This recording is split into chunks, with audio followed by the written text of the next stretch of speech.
TVT au cœur de l'information.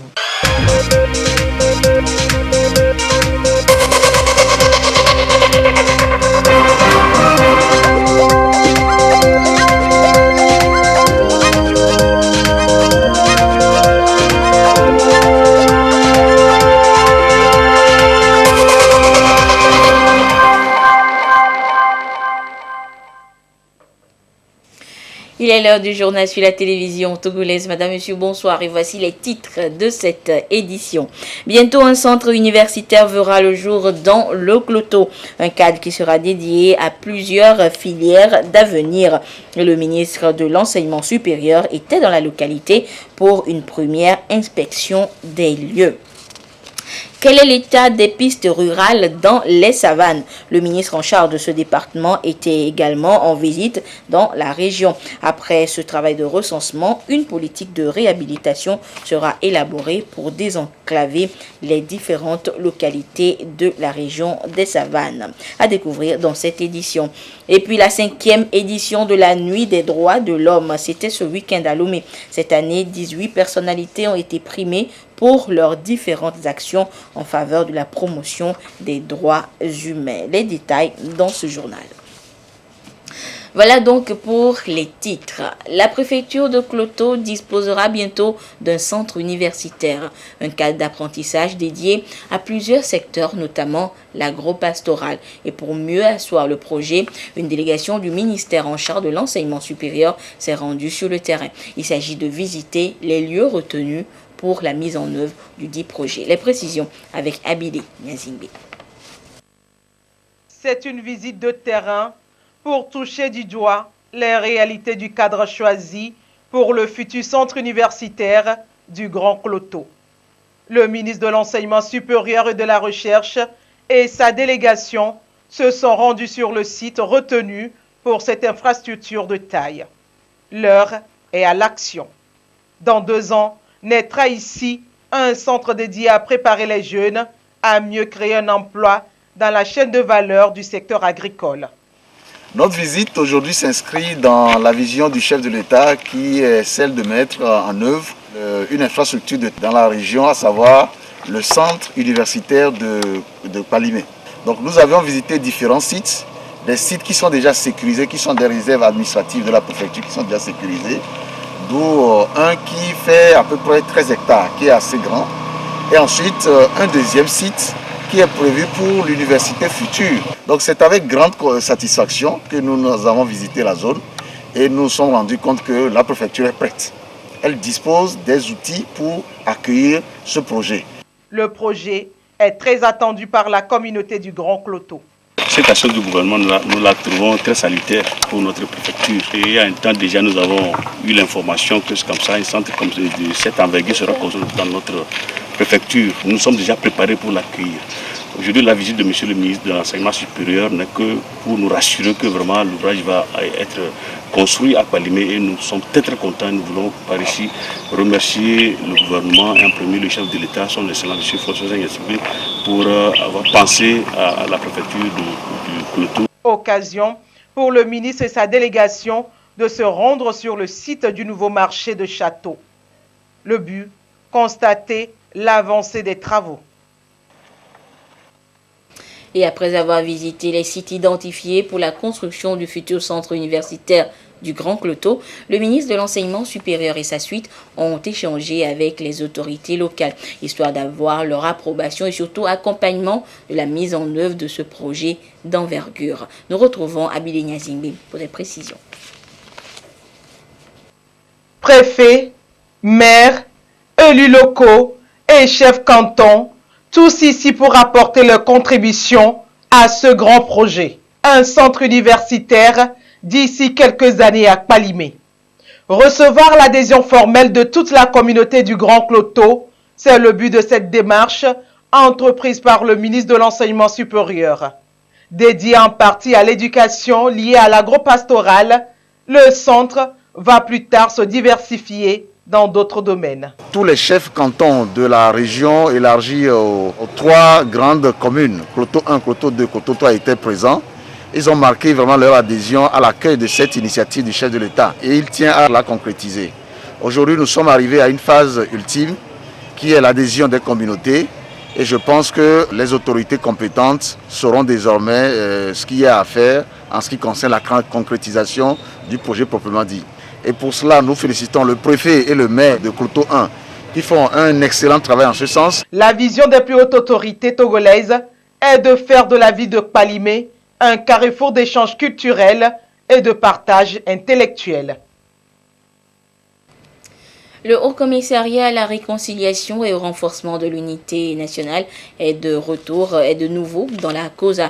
Lors de son dernier passage, le HCROUN n'a pas pu satisfaire toute la liste qui a été établie pour l'indemnisation des victimes des violences des crises politiques au Togo de 1958 à 2005.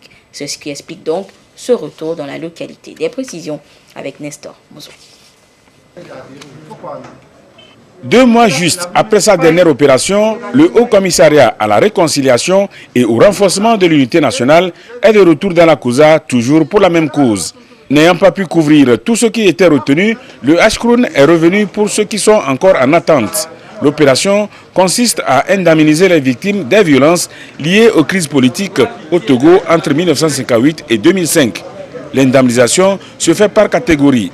Ceux qui sont concernés par cette opération sont classés dans la catégorie des personnes non vulnérables.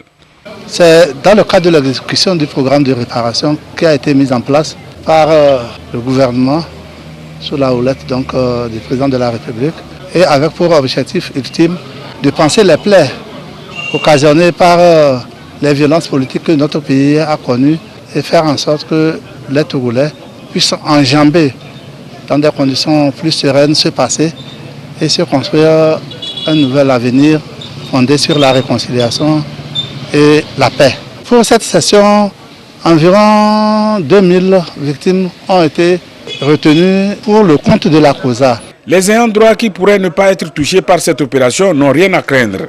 Le HCROUN a promis de revenir afin que personne ne soit laissé de côté. Avant d'arriver dans la causa, le Haut Commissariat à la réconciliation et au renforcement de l'unité nationale est passé dans les autres préfectures de la région de Nakara. Gérer une entreprise n'est souvent pas chose aisée et cela demande du tact et du professionnalisme. Une vingtaine de jeunes entrepreneurs et primo-entrepreneurs sont justement à la recherche de ce savoir depuis ce lundi à Lomé. Cette formation va renforcer leurs capacités en stratégie de communication, en marketing digital, entre autres. Des précisions avec Sonia Aminiko. Une chose est de créer son entreprise, une autre est de savoir la gérer et de mieux la gérer. Ici, les entrepreneurs et primo-entrepreneurs renforcent leurs capacités en la matière et c'est à partir de l'approche germe ou simplement gérer mieux votre entreprise. Nous allons beaucoup plus nous pencher sur le module marketing. Donc aujourd'hui, c'est de savoir quelle influence les clients ont sur l'entreprise des personnes qui sont là pour se faire former, quelle stratégie marketing il faut adopter pour pouvoir conquérir des clients, les fidéliser et parler aussi du marketing mix que nous appelons les 7P et voir comment est-ce qu'ils peuvent utiliser ces 7P-là pour mieux asseoir leur stratégie marketing. Aussi, comment préparer les personnes qui travaillent dans leur entreprise et qui sont en contact direct avec leurs clients. Comment ces personnes-là peuvent vraiment satisfaire les clients au niveau de l'accueil, au niveau de la présentation du produit ou du service pour éviter, n'est-ce pas, de laisser le client partir avec une mauvaise image de l'entreprise. Au Togo, 80% des emplois sont créés par les micro, petites et moyennes entreprises, à en croire la Fédération des femmes entrepreneurs et des femmes d'affaires du Togo.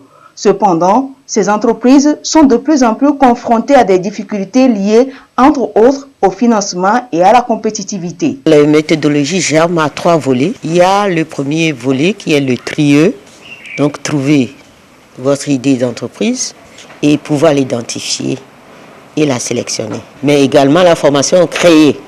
Donc créer, c'est créer votre entreprise. Aujourd'hui, nous sommes avec des entrepreneurs. Mais c'est des gens qui ont déjà leur idée arrêtée, qui ont déjà créé leur entreprise, à qui nous allons également apporter les outils nécessaires pour une meilleure gestion de leur entreprise. La méthodologie GERME s'inscrit dans le programme de compétitivité de l'Afrique de l'Ouest. Elle est mise en œuvre sur le plan international par l'OIT et à l'échelle régionale par la CEDEAO. Au Togo, le programme est exécuté par la Fédération des femmes entrepreneurs et femmes d'affaires du Togo, FEFA. Et d'une formation à une autre, sachez que ce lundi a été ouverte officiellement à Palimé la session de formation des cadres impliqués dans la chaîne de passation de marchés publics du ministère des Travaux publics. Ces acteurs vont se familiariser avec les outils d'évaluation des offres et les nouvelles réglementations en vigueur dans le secteur. Issa Karuna et Yatara Tem nous font le compte-rendu. L'évolution des pratiques en matière de marché public, un enjeu pour les administrations en quête de performance économique. Pour relever ce défi, celles-ci ont choisi la remise à niveau de leurs agents. Ici, cadres impliqués dans la chaîne de passation de marché public des différents services du ministère en charge des travaux publics se familiarisent avec les outils d'évaluation des offres et les procédures de passation de marché public.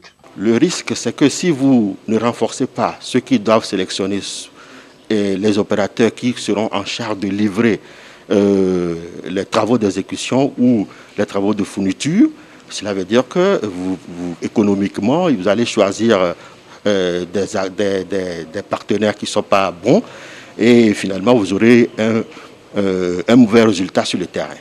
Pour être à l'abri de ces surprises fâcheuses, le gouvernement togolais a initié le projet d'appui à la gouvernance économique PAGE, un projet destiné à faciliter la planification et les investissements publics. Il améliore l'efficacité du contrôle interne de régularité des procédures de passation et d'exécution des marchés publics. Les participants doivent être à mesure de conduire la passation des marchés publics, savoir recevoir les offres, ouvrir les offres, évaluer les offres, attribuer les offres dans l'équité, inciter les techniques, faire des attributions adéquates et respectant les normes du Code des marchés publics, édité par l'ARMP. Première d'une série de 3 dans le cadre de la mise en œuvre de la composante 1 du PAGE, la session renforce le partenariat entre les organes de passation des marchés et les prestataires de services. Elle vise également une meilleure gestion de la trésorerie pour des investissements ambitieux. Le ministre du Désenclavement et des Pistes rurales était depuis vendredi dans la région des Savanes où il a entrepris une série de visites de terrain. C'est une mission de reconnaissance, d'état des lieux et d'évaluation des pistes rurales en vue de leur aménagement suivant une procédure d'urgence. Et la visite guidée du ministre a débuté par la préfecture de Saint-Cassé. Le compte rendu avec Kazan Nampaga.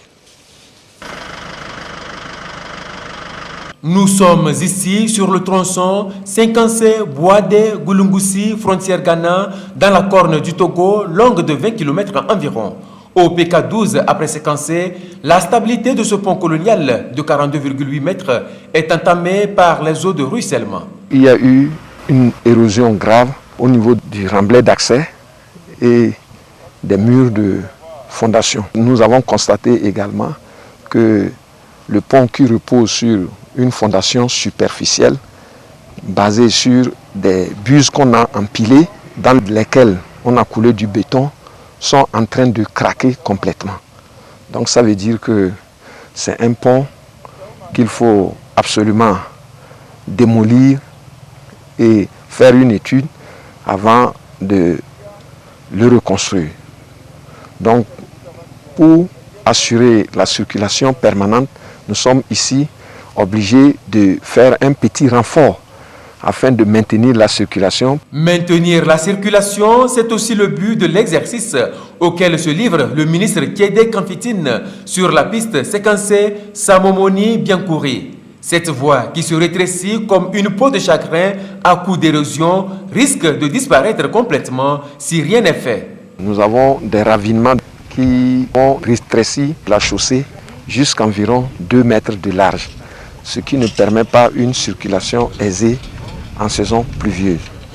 Donc nous allons prendre des dispositions pour que la piste soit refaite et permettre une mobilité aisée de nos vaillantes forces de sécurité et des populations locales dans le cadre de l'opération Koundiouaré. D'autres points critiques jonchent également cette voie longue de 10 km, ce qui rend périlleuses les manœuvres des forces de défense et de sécurité dans leur mission de bouclier antiterroriste dans la zone nord-ouest. Ce axe s'ouvre sur la nationale numéro 25, Biancouri-Dontougou, avec ce pont de 75 mètres inachevé depuis l'an 2000. Cette route nationale est combinée à la piste rurale 50C Samomoni Biancouri. Et à partir de cette localité, nous avons accès à Naki Ouest, qui est une zone également couverte par l'opération Koundiouaré. Ce pont a démarré, on n'avait pas pu terminer à cause de l'insuffisance de financement. Nous allons prendre des dispositions pour voir dans quelle mesure il faut reconstruire ce pont. Cette mission de reconnaissance, d'état des lieux et d'évaluation du ministre du Désenclavement et des pistes rurales fait suite aux orientations du président de la République lors de sa rencontre avec les troupes de la force de l'opération militaire antiterroriste Koundiouaré à Namundioga le 8 février 2021. Elle vise à matérialiser la vision du chef de l'État, celle d'améliorer la mobilité des forces de l'opération Koundiouaré, mais aussi la libre circulation des populations rurales, des zones à forte production agricole et de leurs marchandises, afin de booster l'économie locale dans un environnement sécurisé. 1 demi-milliard pour développer les zones de production bovine. C'est le montant alloué par le gouvernement togolais pour booster la campagne agricole 2021-2022. C'est un coup de pouce pour faire du secteur agricole et surtout de l'élevage un levier de développement. Les détails dans ce dossier signé Antoinette Romao. Va voir. Le gouvernement d'Ogbé met le secteur agricole au centre de ses priorités. Pour les 2 prochaines années, 2021-2022, 500 millions de francs CFA seront dédiés au développement des zones d'aménagement de production bovine. C'est un système d'exploitation bovine dans un domaine bien circonscrit, regroupant des poules de troupeaux bovins d'une localité donnée et qui dispose d'atouts naturels et d'infrastructures sociales de base. Il regroupe une école, un dispensaire, un cabinet de vétérinaire, entre autres. C'est le projet d'appui aux personnes vulnérables PAPV qui va assurer le financement. Il servira à aménager les 10 premiers sites identifiés comme zone pilote pour l'implémentation de ce projet. Les sites concernés se trouvent dans les préfectures de Zio, des Lacs, du Haro, de Logou, Agné, Blita, Chamba, Bassar, Koza et Oti. Avec ce nouveau projet, le gouvernement va également procéder à l'aménagement de 80 sites de 100 hectares dans les 5 régions économiques du Togo. Cette initiative s'inscrit dans la vision des plus hautes autorités du pays à faire de la campagne agricole 2021-2022 une performance. Le pays alloue 66 milliards de francs CFA au secteur agricole, soit 8,4% des ressources globales consacrées aux ministères et institutions. Ceci pour faire de l'agriculture un levier important de développement. La résistance des nouveaux variants du coronavirus inquiète aussi bien les scientifiques que les populations. Face à ces inquiétudes, justement, l'on s'interroge sur l'opportunité des premières doses de vaccins attendues très prochainement dans notre pays. Le Togo doit-il retarder sa stratégie vaccinale face aux nouveaux variants? Dodo Harry a posé la question au coordonnateur national de la riposte au Covid-19. Voici son reportage. Les nouveaux variants du coronavirus résistent-ils au vaccin anti-Covid-19? Eh bien, les spéculations vont bon train. Le Togo devrait-il retarder sa stratégie vaccinale et attendre d'autres vaccins? Le coordonnateur national de la riposte répond.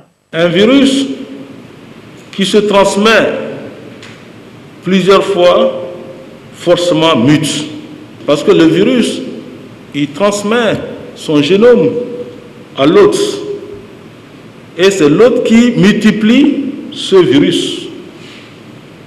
Et dans la multiplication, soit le génome du virus arrache une partie du génome de l'autre, et en ce moment, c'est un autre virus qui apparaît, ou soit le virus lâche une partie de son génome Donc, c'est pour dire qu'il y aura des variantes. Est-ce que les vaccins que nous allons utiliser vont couvrir ces variantes?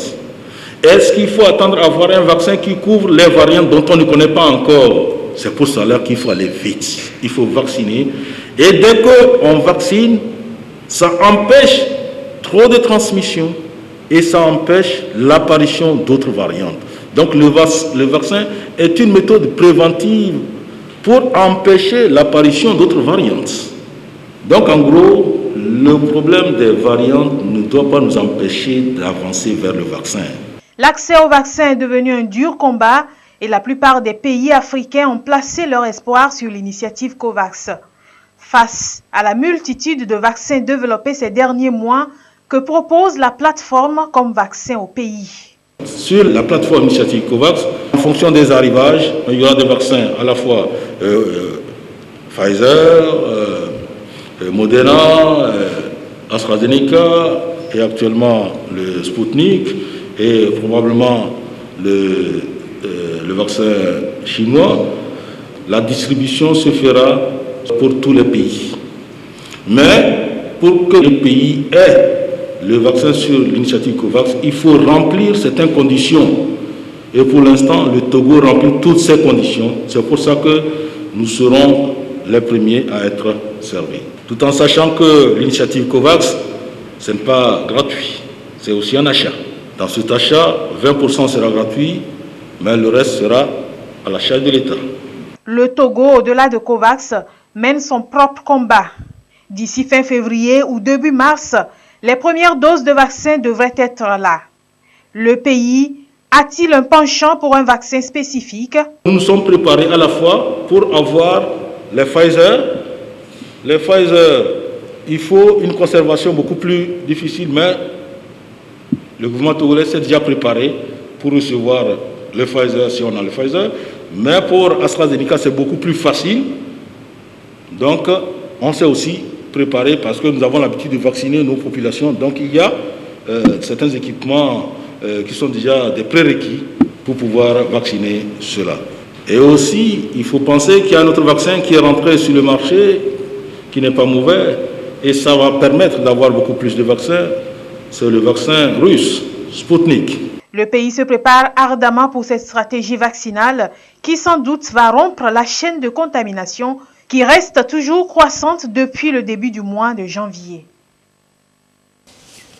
Le président de la Haute Autorité de l'Audiovisuel et de la Communication, RAC, porte à la connaissance du public que l'appel à candidature en vue de l'autorisation d'installation et d'exploitation de sociétés d'édition de programmes de télévision par satellite privé, commercial ou confessionnel est modifié comme suit.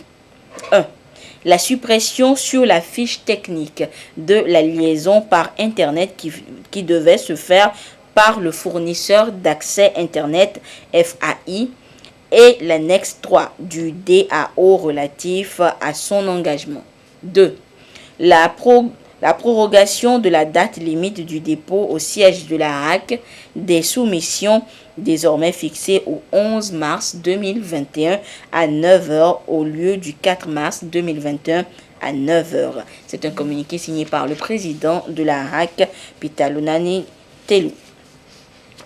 La 5e nuit des droits de l'homme a connu son épilogue ce week-end. Le collectif des associations contre l'impunité au Togo, CACIT, organisateur de cet événement, a récompensé et encouragé les acteurs de tous ordres pour la promotion des droits humains, surtout en cette période de crise sanitaire. 18 acteurs ont donc été honorés. Magloire Akwe et Ramdan Bassina pour le compte rendu. En toutes circonstances, y compris en période de crise sanitaire, les droits humains ne doivent être sacrifiés. Tel est le credo du collectif des associations contre l'impunité au Togo, CACIT. Il veille au grain, récompense et encourage les acteurs étatiques et non étatiques, à l'instar de la Coordination nationale de gestion de la riposte contre la COVID-19, ONG et associations. C'est la 5e édition de la Nuit des droits de l'homme. En recevant cette récompense aujourd'hui, prix du meilleur acteur de l'année, je pense d'abord aux personnes handicapées, à toutes les personnes handicapées du Togo, toutes déficiences confondues. Ce travail a consisté aussi à les mobiliser partout où elles sont, dans leur localité, dans leur chefferie traditionnelle, pour les mobiliser, les sensibiliser, les informer, les renseigner. 18 acteurs au total ont donc été récompensés pour leur contribution significative aux efforts du gouvernement. Ils ont œuvré entre autres dans la promotion et la protection des droits des enfants, de la femme, des personnes en situation de handicap et la promotion des droits des détenus. Nous sommes très satisfaits de cette soirée. C'est vrai, nous sommes à la 5e édition de la Nuit des droits de l'homme. Et en cette période difficile de Covid-19, nous avions plus mis l'accent sur des personnes, sur des organisations qui se sont battues en cette période difficile pour pouvoir promouvoir, protéger les droits de l'homme. Le jury a pu sélectionner des acteurs parmi ces organisations et ces personnes. Et c'est ces personnes ou organisations qui ont été primées. C'est pour encourager tout Togolais à promouvoir les droits de l'homme. C'est pour les encourager à faire mieux. Le CACIT salue l'engagement du gouvernement dans la promotion des droits de l'homme. Avec le soutien du ministère des droits de l'homme, de la formation à la citoyenneté et des partenaires techniques et financiers, le CACIT entend mener à bien sa mission. Un championnat culinaire est en cours dans notre pays. L'initiative vient de l'Union des acteurs de la gastronomie togolaise qui, à travers cette compétition, entend faire la promotion de la consommation locale. Et le dit concours comporte des phases régionales avant la grande finale. L'étape de la Kara avec Nestor Mouzou. La phase de la région de la Kara du Chakou Gâteau, championnat culinaire sur la gastronomie togolaise. Un championnat à mettre à l'actif de l'UAGT, Union des acteurs de la gastronomie togolaise, qui, à sa création en 2013, s'est fixé comme objectif de mettre en lumière les plats issus du terroir. Le but, c'est de valoriser notre patrimoine culinaire qui est toujours resté un slogan.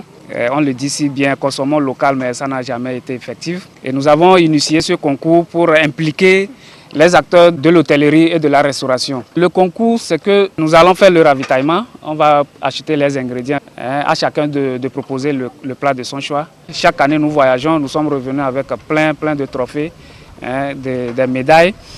C'est pour dire que nous avons un patrimoine culinaire très riche, immensement riche, que nous-mêmes nous ne nous rendons pas compte. Pour cette phase régionale du Chakou Gâteau, 14 candidats ont participé. Le goût, le dressage, l'assiette et l'hygiène corporelle constituent les critères de notation. À l'issue de la compétition, mademoiselle Biam Djabaré est championne de la région de la Kara. J'ai présenté salade africaine. Mon pays Kabia, ça s'appelle Tchangwayo Hato. Ça se prépare avec l'arachide concassée et la tomate fraîche, les oignons, de l'huile, un peu de sel et le piment.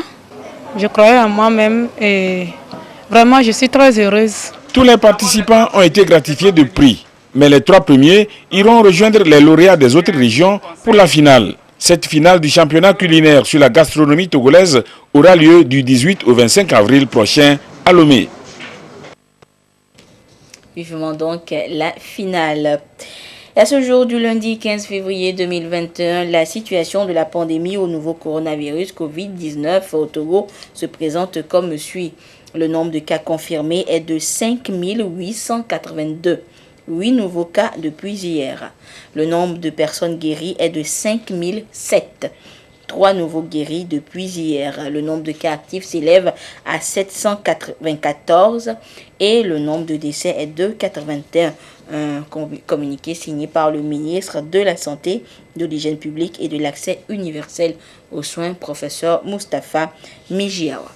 Et c'est sur ce communiqué donc que se referme cette édition. Merci de votre fidélité à la télévision togolaise. Respectons les mesures barrières pour éviter le coronavirus au Togo. Excellente suite de nos programmes. Au revoir.